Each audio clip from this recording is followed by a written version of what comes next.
नमस्कार, मैं हूं बलराम पांडे और आप देख रहे हैं जी न्यूज़। आज हम बात करेंगे दिल्ली के सियासत पर, क्योंकि संजय सिंह जब से जेल से रिहा हुए हैं तब से दिल्ली के सियासत में घमासान मचा हुआ है। दरअसल अभी तक भारतीय जनता पार्टी ये आरोप लगा रही थी कि कथित शराब घोटाला जो है वो दिल्ली की सरकार और आम आदमी पार्टी ने किया है, लेकिन अब आम आदमी पार्टी पलटवार करते हुए ये कह रही है कि दरअसल शराब घोटाला तो भारतीय जनता पार्टी ने किया है। लेकिन ये आरोप आम आदमी पार्टी क्यों लगा रही है, इसी पर बात करने के लिए हमारे साथ संजय सिंह जी खुद हैं। संजय सिंह, आपने हमें समय दिया, इसके लिए आपका बहुत बहुत शुक्रिया। नमस्कार और आपके दर्शकों को भी नमस्कार। संजय जी, जो आप आरोप लगा रहे हैं कि कथित शराब घोटाला जो है वो भारतीय जनता पार्टी ने किया, जी हाँ, दरअसल इस आरोप में तो आपके नेता जेल में हैं। जेल में इसलिए हैं कि आज एक तानाशाह सरकार है। जेल में इसलिए है कि वो अच्छा काम कर रहे थे अरविंद केजरीवाल जी। बिजली पे, पानी पे, शिक्षा पे, स्वास्थ्य पे, बुजुर्गों की तीर्थ यात्रा पे, माताओं बहनों को निःशुल्क बस की यात्रा देने पर काम कर रहे थे। और यही इनके आंख की किरकिरी है कि एक बेहतरीन सरकार दिल्ली में चलाकर केजरीवाल जी ने दिखाया। 3 बार प्रचंड बहुमत से जनता ने उनको जिताया। यहां हमसे वो चुनाव जीत नहीं सकते, इसलिए उनको जेल में डाला। हमारी पार्टी को खत्म करने के उद्देश्य से ईडी ने अपनी पूरी इन्वेस्टिगेशन के दौरान पिछले 2 साल में 162 गवाहों के बयान लिए। सीबीआई ने इस दौरान 294 गवाहों के बयान लिए। कुल 456 गवाह ईडी और सीबीआई ने उनके बयान लिए और मात्र 4 गवाहों ने अरविंद केजरीवाल का नाम लिया। मात्र 4 गवाहों ने।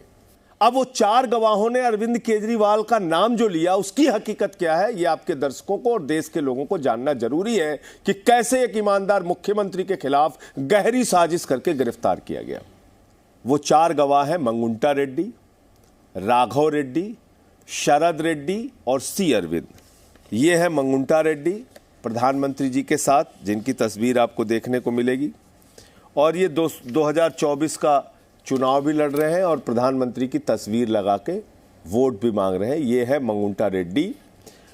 इनको ईडी ने और भाजपा ने कहा कि मंगुंटा रेड्डी शराब के घोटालेबाज हैं। 16 सितंबर 2022 को इनके घर पे छापा मारा गया। 10 फरवरी 2023 को इनके बेटे को गिरफ्तार कर लिया गया। 16 जुलाई तक बाप बेटे ने मिला के 10 स्टेटमेंट दिया। बलराम जी, 10 स्टेटमेंट। अंतिम 2 बयानों में 3 बयान पिता का, मंगुंटा रेड्डी का, 2 बयान में केजरीवाल का नाम नहीं, अंतिम बयान में केजरीवाल का नाम। 7 बयान बेटे का, राघव रेड्डी का, 6 बयान में केजरीवाल का नाम नहीं, 7वें बयान में केजरीवाल का नाम। और 16 जुलाई को बयान देते हैं, 18 जुलाई को राघव रेड्डी की जमानत हो जाती है। लेकिन संजय जी, आप कह रहे हैं कि गलत तरीके से अरविंद केजरीवाल को फंसाया गया, लेकिन ईडी तो कह रही है कि हमारे पास गवाह भी हैं, सबूत भी हैं। आपके पास क्या है? मैं गवाहों की हकीकत बता तो रहा हूं आपको। इन बातों को चेक कर लीजिएगा। मैं अगर झूठ बोल रहा हूं तो मैं तो आपसे कह रहा हूं, आपने 8 बयान छिपाए क्यों, आप मुझे बताइए। भाई, ईडी ने अगर कोई शराब घोटाले की जांच शुरू की केजरीवाल जी के खिलाफ, उसमें 10 बयान हैं, 2 बयान खिलाफ में लेकर उसके बेटे को जमानत दे दी जाती है और 8 बयान को छिपाया क्यों? लेकिन आप लोग तो ये कह रहे हैं कि भारतीय जनता पार्टी ने ये शराब घोटाला किया है। अब सवाल यह है कि सेक्शन 50 पीएमएलए क्या कहता है। भाजपाई वकीलों से भी पूछिएगा, वो भी आपको यही बताएंगे, गलत नहीं बता सकते। जब सेक्शन 50 पीएमएलए में किसी का बयान दर्ज होता है तो ईडी के अधिकारी कहते हैं, देखो भाई, सावधान रहना, धारा 50 में दिए गए बयान का महत्व वही है जो मजिस्ट्रेट के दिए गए बयान 164 में दिए गए बयान का महत्व है। किसी से भी पूछ लीजिएगा जो ईडी के जांच में गया होगा, उसको 5-10 मिनट तक बैठा के बताते हैं, देख भाई, सेक्शन 50 में अगर कोई गलत बयान दिया तो तुम्हारे खिलाफ कार्रवाई हो सकती है, तुमको सजा हो सकती है। अब इस 10 बयान में 8 बयान जो केजरीवाल के खिलाफ नहीं है, या तो वो झूठे थे, या तो अंतिम के 2 बयान सच थे, या अंतिम के 2 बयान झूठे थे और 8 बयान सच थे। किसी पे तो कार्रवाई होगी सेक्शन 50 में अगर आपने झूठ बोला तो। लेकिन संजय जी, ईडी तो ये कह रही है कि किंग पिन है अरविंद केजरीवाल। अभी आ रहा हूं, अभी एक और किंग पिन पे आ रहा हूं ना। अभी तो 2 खत्म किया मैंने। जी। तीसरा नाम है शरद रेड्डी का। शरद रेड्डी पे 9 नवंबर 2022 को छापा पड़ता है, ईडी का छापा। 10 नवंबर 2022 को शरद रेड्डी गिरफ्तार हो जाता है और 25 अप्रैल को कमर दर्द के नाम पर उसकी रिहाई हो जाती है। इस बीच उसने 12 स्टेटमेंट दिए Balram ji, 12 statement. 10 statement ED ने छिपा लिया और 2 स्टेटमेंट जिसमें उसने अरविंद केजरीवाल का नाम लिया, उसके तुरंत बाद उसको जमानत मिल गई। वही 2 स्टेटमेंट उन्होंने अदालत के सामने लगाया। जब उसके 10 स्टेटमेंट को हमारे वकीलों ने पढ़ा, कोर्ट के आदेश के बाद पढ़ा, जांच मिलने के आदेश के बाद पढ़ा, तो वो हैरान हो गए। उन्होंने कहा इसमें तो केजरीवाल का नाम ही नहीं है और उसको भी छिपा लिया। तो ये गहरी साजिश का हिस्सा है। कौन है शरद रेड्डी? अब आते हैं घोटाले पर। शरद रेड्डी वो शख्स है जो 10 नवंबर को गिरफ्तार होता है और 15 नवंबर को 5 करोड़ रुपए की रिश्वत की नजराना पेशगी भारतीय जनता पार्टी को पहुंचाता है और अपनी गिरफ्तारी से लेकर रिहाई तक 55 करोड़ रुपए की रिश्वत भारतीय जनता पार्टी को देता है। 55 करोड़ की रिश्वत। तो आप मुझे बताइए, शराब घोटाला तो दरअसल बीजेपी वालों ने किया है। एलजी ने अभी तक कोई चिट्ठी नहीं लिखी। एलजी ने कोई चिट्ठी लिखी कि बीजेपी वालों के खिलाफ जांच करो ये 55 लेकिन संजय जी, मनी ट्रेल तो मिल गया ना। संजय जी, जिस इलेक्टोरल बॉन्ड की आप बात कर रहे हैं वो तो हर राजनीतिक दल ने लिया है, तो आपने भी लिया। हाँ, राजनीतिक दल ने लिया है और हमने अगर कहीं ऐसा गलत लिया है तो उसकी जांच करिए।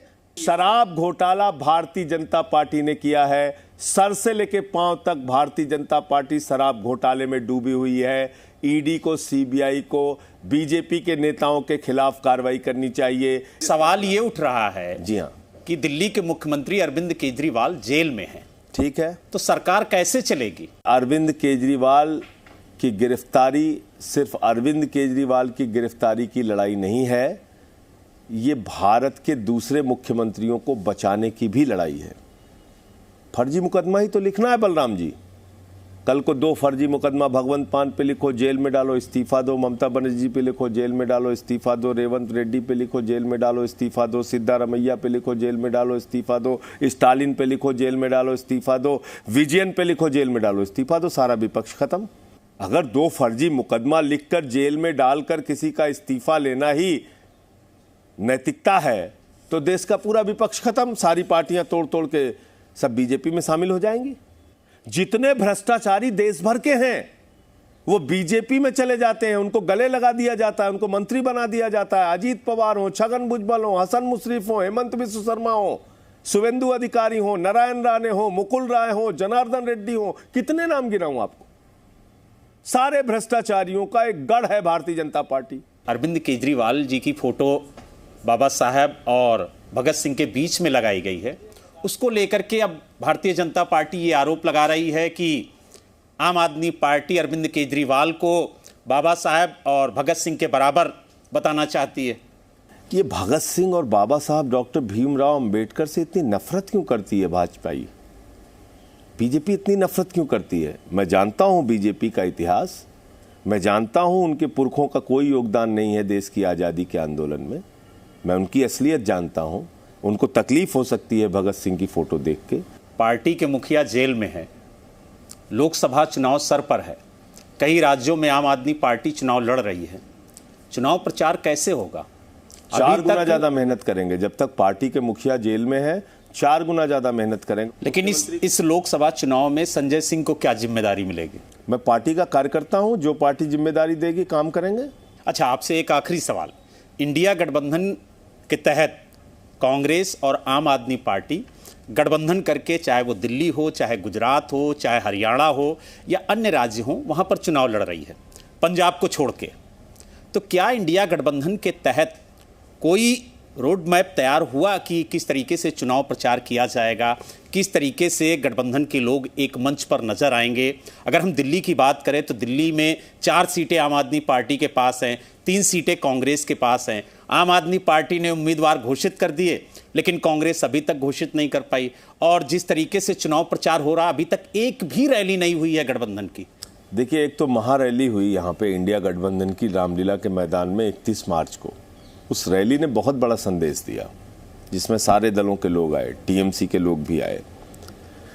दूसरी बात यह है कि बिल्कुल मैं ऐसा मानता हूं, आपने जो कहा बिल्कुल सच है कि सारे दलों को एक साथ मिलकर रणनीति बना के प्रचार करना चाहिए। तो आपने देखा, हमारे साथ संजय सिंह जी थे, जिन्होंने बताया कि किस तरीके से वो लोकसभा चुनाव में जाएंगे, किस तरीके से पार्टी काम करेगी, किस तरीके से दिल्ली सरकार काम करेगी, और कैसे ये जो पूरा कथित शराब घोटाला है वो हुआ है, उसके बारे में भी उन्होंने विस्तार से बताया। हमें दीजिए इजाजत और देखते रहिए जी न्यूज। जी न्यूज।